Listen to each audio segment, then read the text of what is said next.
Welcome to this explainer. You know, when we think of the ancient world, we usually picture quiet, pristine marble ruins.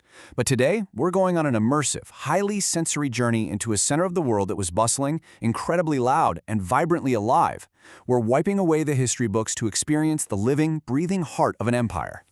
Okay, let's dive into this. What would it actually be like to spend 24 hours in ancient Rome? I want you to imagine stepping right out of a time machine in the year 100 AD.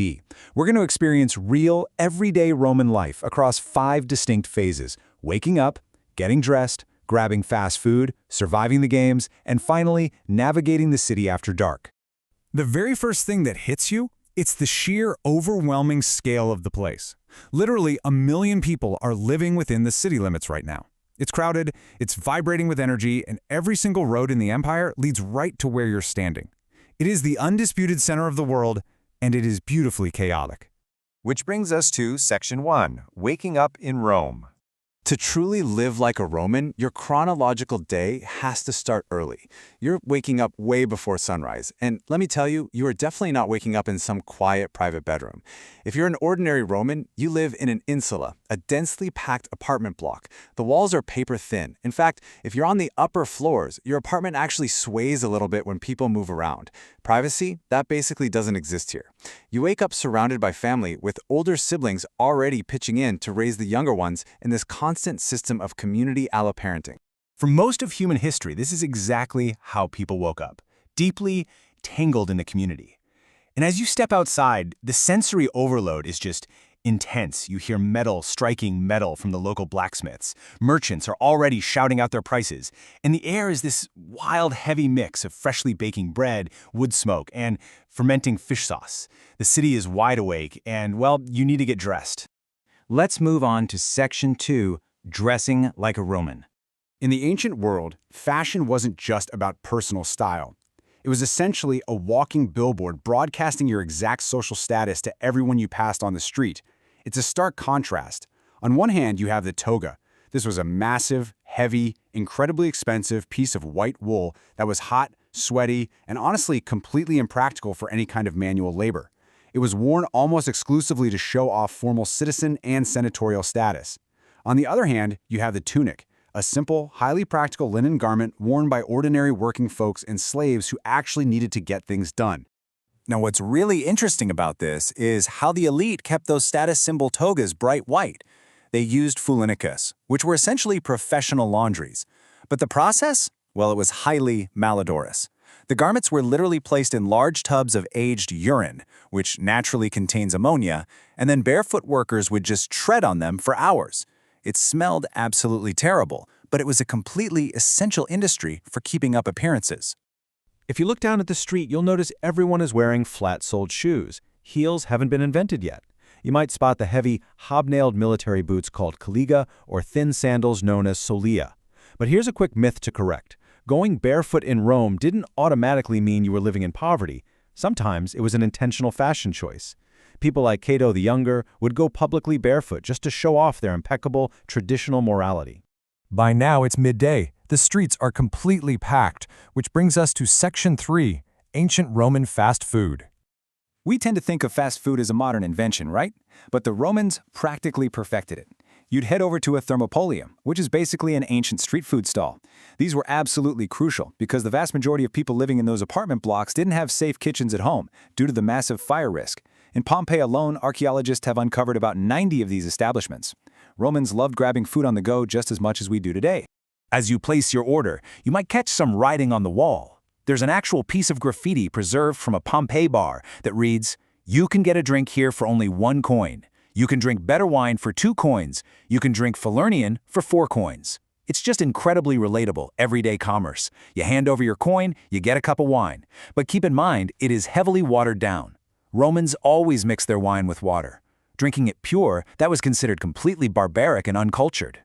And this brilliantly illustrates what a quick meal out would actually cost you. We're looking at a real, surviving bar tab from antiquity. Bread, sausages, a few drinks, totaling 51 coins. It really grounds the ancient economy and proves that splitting the bill after a night out with friends is a tradition that goes back millennia. Now, whatever you happen to order from that menu, there is a very high chance it's going to be smothered in garum. This was Rome's absolute favorite condiment. It is an intensely pungent sauce made by leaving fish entrails to ferment in clay jars under the direct, hot sunlight.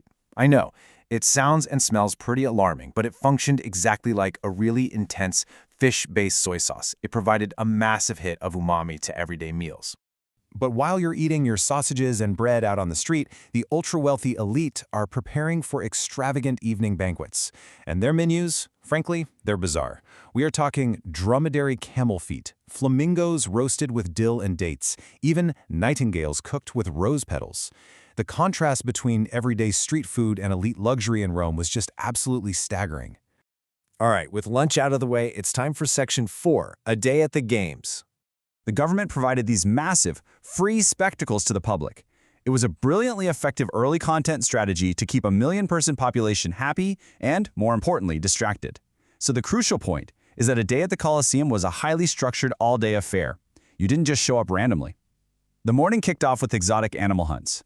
The midday sun brought theatrical, often brutal executions, sometimes using elaborate Hollywood-style stage sets to reenact myths, like Icarus plummeting to the earth.